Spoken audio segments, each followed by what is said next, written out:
এই নে ধর।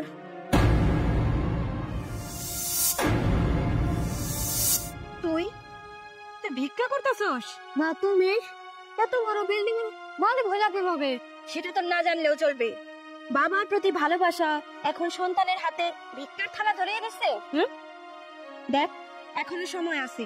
তোরে এখনো ভালোই ভালোই বলতেছি, তুই আমার সাথে থাক। তোর ওই বাবারে ছাইরা দে। আয় আয় বাবা, ভেতরে আয় আয়। না না মা, আমি তোমার সাথে যাইতে পারব না। তোমার সাথে যদি যাই তাহলে আমার অসুস্থ বাবারে দেখবো কে? আমি আমার বাবারে ওষুধ কিনা দেবো কিনা? শোন, সে চিন্তা তোর না, তুই তোর নিজের জীবনের চিন্তা কর। তুই আমার সাথে থাকবি, আমার সাথে থাকলে তোর ভবিষ্যৎ ভালো হবে। এখন থেকে আমি তোকে যা বলবো তুই ঠিক তাই শুনবি। আয় বাবা, ভেতরে আয়। না না মা, তোমার সাথে সাথে যাই তাহলে আমার অসুস্থ বাবারে দেখবো কে? যা অসভ্য ছেলে, যা এই মুহূর্তে আমার চোখের সামনে থেকে চলে যা, যা।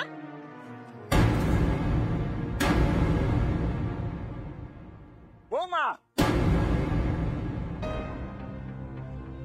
বৌমা, তুমি তোমার এই নিজের বাচ্চাকে এইভাবে ঘাট ধাক্কা দিতে পারলে? পারলাম। ও আচ্ছা, গোষ্ঠী ধইরা তাহলে এখন ভিক্ষায় নামছেন সবাই, তাই না?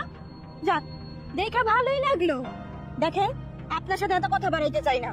আপনি আপনার নাতি নিয়া এক্ষুনি এই মুহূর্তে আমার বাসার সামনে থেকে চলে যান। যান। আচ্ছা ঠিক আছে, যাইতাছি। এই দাঁড়ান। তোমা, ওনাদের পরিচয় কি? তুমি ওনাদের চেনো? বলো। ওরা কে মানে? ওরা ভিখারি। ভিখারি না, আবার কিসের পরিচয় হয়? ভিক্ষা করছি। ভিখারি না? এই, আপনাদের পরিচয় কি বলুন তো আপনারা? আমাদের পরিচয় আবার কি? আমরা ভিক্ষুক, আমরা জনবাড়িতে ভিক্ষা করে খাই। এই দান, আমরা আড়াল থেকে সব দেখেছি, সব শুনেছি। কোনো কিছু লুকানোর চেষ্টা করবেন না। তোমা, এসবের মানে কি? হ্যাঁ, তোমার যে একটা ছেলে আছে, তোমার যে আগে একটা বিয়ে হয়েছিল, তুমি তো সেই কথা আমাকে একটা বারের জন্য বলনি।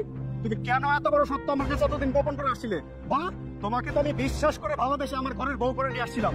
তুমি আমার বিশ্বাস ভেঙে চুরমার করে দিয়েছো। তুমি আমার বিশ্বাসের অমর্যাদা করেছো। আমি তোমার মতো মেয়েকে নিয়ে আর এক মুহূর্ত সংসার করতে চাই না। তুমি বের হয়ে যাও আমার বাড়ি থেকে। না না, আমারে বার করে দেবেন না। আমার কোনো দোষ নাই, এবারে তো বার করে দেবেন না। সব দোষ আমার। আমি যদি এই জায়গা বিক্রি করবেন না আসতো, নাহলে আমার সাথেও দেখা হয়তো না, আপনাদের সাথেও কোনো দেখা হয়তো না। আমার মাফ করে দেন আপনারা। আপনাকে বাড়ির সামনে আর জীবনে রান্নারে আর জীবনে আব্বা বলেও ডাকবেন না। আর এই জায়গা মায়ের দাবি নিয়ে আর কক্ষণ আসুন না। ছি তোমার ছি, তুমি তাকে ঘাড় ধাক্কা দিয়ে বের করে দিচ্ছ। তোমার সেই ছেলে তোমার ভালোর জন্য তোমার কাছে অনুনয় বিনয় করছে, অথচ তুমি বুঝতে চেষ্টা করছো না। ও নিজে বলছে কোনোদিন সন্তানের দাবি নিয়ে তোমার কাছে আর ও আসবে না। ভাইজান, আপনি আমাকে মাফ করে দেন। আমি আসলে ভুল করেছি। আমি বুঝতে পারছি আমি অনেক বড় ভুল করেছি, কিন্তু এখন তো আর আমার সন্তানকে এখানে নিয়ে সংসার করা সম্ভব না। এটা কি করে সম্ভব বলেন? এই, তুমি আর কথা বলবে না। আপাতত তুমি একদম চুপ করো। নাইম, তুই এক কাজ কর, তোমাকে নিয়ে ভিতরে যা। আমি পরে তোর সাথে বসে সবকিছু বুঝিয়ে বলবো। যা ভিতরে যা। যাও, তুমি ভেতরে যাও। ঠিক আছে, চলো। বলছি, আপনি যদি কিছু মনে না করেন, আমি একটা কথা বলতে চাই। আপনারা ভিক্ষা করছেন, তো ভিক্ষা টিক্ষার আপনাদের করতে হলো। এখানে 1 লাখ টাকা আছে, এই টাকাটা রাখেন।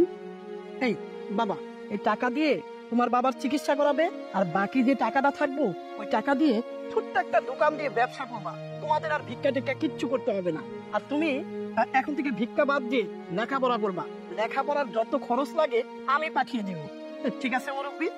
এখন থেকে আপনারা ভিক্ষা করবেন না। ওকে স্কুলে পাঠাবেন, ভর্তি করে দেবেন, লেখাপড়া করাবেন, যত খরচ লাগে আমি পাঠিয়ে দেবো। এই টাকাটা রাখেন। আপনি না, আপনাকে অনেক ধন্যবাদ। আপনি খুবই ভালো মানুষ। জানেন, আমার এরকম অনেক টাকা পয়সা আগে ছিল, কিন্তু ওর বাপটা অসুখ করেনি। সব টাকা পয়সা চিকিৎসা করেন শেষ হয়ে গেছে। তখন আমাকে বিক্রি করে খাওয়ার লাগে। আপনাকে অনেক ধন্যবাদ। হাতে এই টাকাগুলো দিয়ে আবার খুব উপকার করলেন। এই টাকা দিয়ে ওর বাবা চিকিৎসা করেন, আর বাকি টাকা থাকে ওর বাপের এটা ছোট্ট মোটো দোকানটা বয়ে দেন। আমরা পেয়ে আসি। ঠিক আছে, সালাম আলাইকুম। ওয়ালাইকুম আসসালাম।